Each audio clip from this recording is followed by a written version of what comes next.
आत्मा कलीसिया ने माह अक्टूबर को पाक रोज़री से मंसूब किया है और 7 अक्टूबर को खातून पाक रोज़री की ईद मनाई जाती है।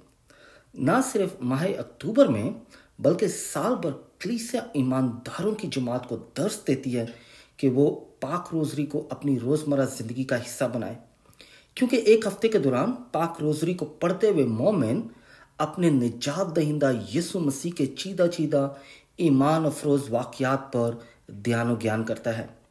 मुक़द्दस जॉन यूट्स अक्सर दर्स देते थे कि यीशु मसीह के पास मुक़द्दसा मरियम के ज़रिए, क्योंकि वो वाहिद हस्ती है जिन्होंने यीशु मसीह की ज़ात मुबारका का तजर्बा तमाम मखलूक से ज़्यादा किया।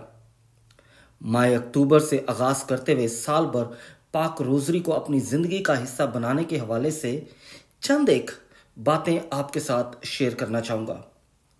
मुक़द्दस डोमिनिक प्रचार करते हैं, हर एक जो पाक रोज़री की दुआ करता है वो कभी भी अज़ाब का सामना ना करेगा। मुक़द्दस पादरे पियो, जिन्होंने अपनी ज़िंदगी के दौरान यीशु मसीह के 5 अक़दस ज़ख्मों का तजर्बा किया, कहते हैं मौजूदा सूरत हाल में पाक रोज़री हमारा रूहानी हथियार है। मॉन्टफोर्ट के मुक़द्दस लुइस तहरीर करते हैं, मैं अपने खून से ये तहरीर करने के लिए आमादा हूँ कि जो कोई रोज़ाना पाक रोज़री की दुआ को अपनी ज़िंदगी का हिस्सा बनाएगा वो कभी भी खुदा से दूर नहीं हो सकता। मुक़द्दस जॉन बॉस्को रकम करते हैं, जहाँ पाक रोज़री की दुआ की जाती है वहाँ अमन और भाईचारे का बसेरा होगा।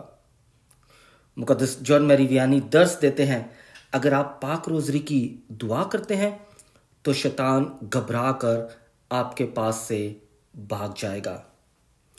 ए खातूने पाक रोज़री, हमारे वास्ते दुआ कर। आवे Maria, gratia plena